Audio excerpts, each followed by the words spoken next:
सात रंग इंडिया में आपका स्वागत है। मैं हूं कुमार अनिल। आज मैं आपके लिए आचार्य पूज्य चंदना जी के खजाने से एक मोती लेकर आया हूं। तब जैन साधु साध्वियों के लिए लालटेन या बल्ब जलाने पर रोक थी। शाम ढलने के बाद कोई पढ़ना चाहे तो नहीं पढ़ सकता था। ऐसी ही परंपरा थी। आचार्य चंदना जी का बचपन से पढ़ाई में बड़ा मन लगता था।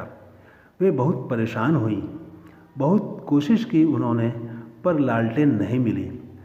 लेकिन उन्होंने कोशिश जारी रखी। फिर तो क्रांति घटित हुई, शांतिपूर्ण क्रांति। दरअसल लीक पर चलना बहुत आसान होता है, नया रास्ता बनाना हमेशा बहुत कठिन होता है। आप कुछ भी नया करना सोचिए, तुरंत अनेक बाधाएं आ खड़ी होंगी। आप पर परंपराओं को तोड़ने का आरोप लग सकता है। अनेक लोग अनेक आशंकाएं प्रकट करेंगे। महात्मा गांधी ने जब मैट्रिक पास करने के बाद इंग्लैंड जाने का विचार किया तो कितनी बाधाएं आईं। तब समुद्र पार करना ही बड़ा पाप था, लेकिन गांधी जी दृढ़ थे। उन्हें खुद पर भरोसा था। और आप जब दृढ़ होते हैं, आपका उद्देश्य पाक साफ हो, तो मदद करने वाले भी आ ही जाते हैं। तभी बेचारगी स्वामी, एक जैन साधु आए और उन्होंने गांधी जी को 3 शपथ दिलाई, जिसमें मांसाहार, शराब और पर स्त्री से दूर रहने के संकल्प थे। गांधी जी ने शपथ ली और उसके बाद उनकी मां ने विदेश जाने की इजाज़त दे दी। इसके बाद भी अनेक बाधाएं आईं, जो एक अलग ही कहानी है। आचार्य चंदना जी ने भी नया करना चाहा, तो बाधाएं आनी थीं और आईं। उस समय साधु साध्वियों को अंधेरे में रहना पड़ता था। वे लालटेन या बल्ब नहीं जला सकते थे। कोई साधु साध्वी पढ़ना चाहें तो भी नहीं पढ़ सकते थे। ऐसी ही परंपरा थी। अपनी पुस्तक देवदूत में आचार्य चंदना जी लिखती हैं कि जब हम किसी चीज़ को दिल से चाहते हैं, किसी काम को करने का जुनून हमारे मन में हो, तो उसके लिए रास्ते खुद ब खुद निकल ही आते हैं। पढ़ने की तीव्र जिज्ञासा मुझ में बचपन से ही थी। मैं जो ग्रंथ पढ़ना प्रारंभ करती तो यही चाहती कि उसे जल्दी पूरा कर लूं, ताकि अगला ग्रंथ पढ़ सकूं, फिर उसके आगे भी पढ़ सकूं। दिन भर की प्रवृत्ति के पश्चात शाम के समय प्रतिक्रमण और उसके बाद घंटों यूं ही खाली बैठे रहना होता था, क्योंकि उस समय परंपरा का एक बड़ा रूढ़ नियम था कि जहाँ साधु साध्वी विराजमान हो, वहाँ न तो कोई अग्नि प्रज्वलित की जा सकती है, न कोई दिया जलाया जा सकता है, न कोई बल्ब जलाया जा सकता है। बिना रोशनी के पढ़ना मुमकिन नहीं था। मुझे बहुत तकलीफ़ होती कि समय सार्थक नहीं हो पाता है। अगर रात्रि के समय में भी पढ़ने की सुविधा मिल जाए तो कितना कुछ किया जा सकता है।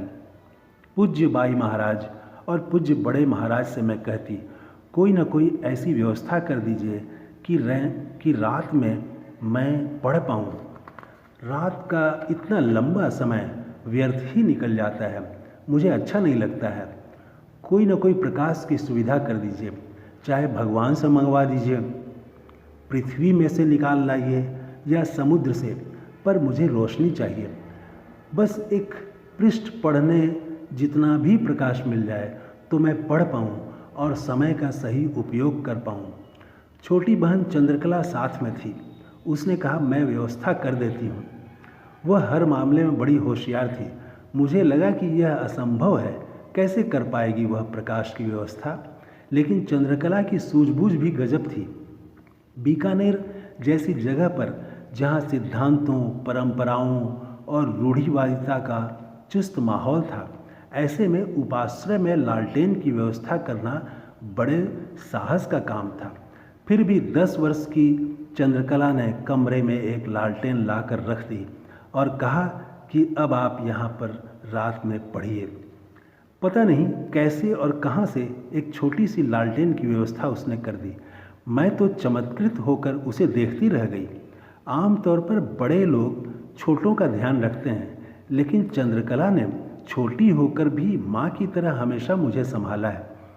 उस वक्त मुझे लगा जैसे मेरे जीवन को एक नई दिशा मिल गई हो, मेरे सिकुड़े हुए पंखों को ऊंची उड़ान मिल गई हो। मेरी छोटी बहन चंद्रकला और आसपास के लोगों के उदार दृष्टिकोण के कारण ही मैं जीवन में कुछ कर सकी। इन्हीं लोगों के प्रयास और समयानुरूप लिए गए निर्णय से यह संभव हो पाया। मेरी सोच तो यही है, मत बांधो पंखों को पिंजरे में कि उन्मुक्त उड़ानें रुक जाएं, बना दो ऐसा एक खुला आकाश कि हर पंछी मस्ती से उड़ जाए। कैसा लगा आपको ये वीडियो? अगर अच्छा लगा तो ज़रूर सब्सक्राइब करिए। थैंक यू, धन्यवाद।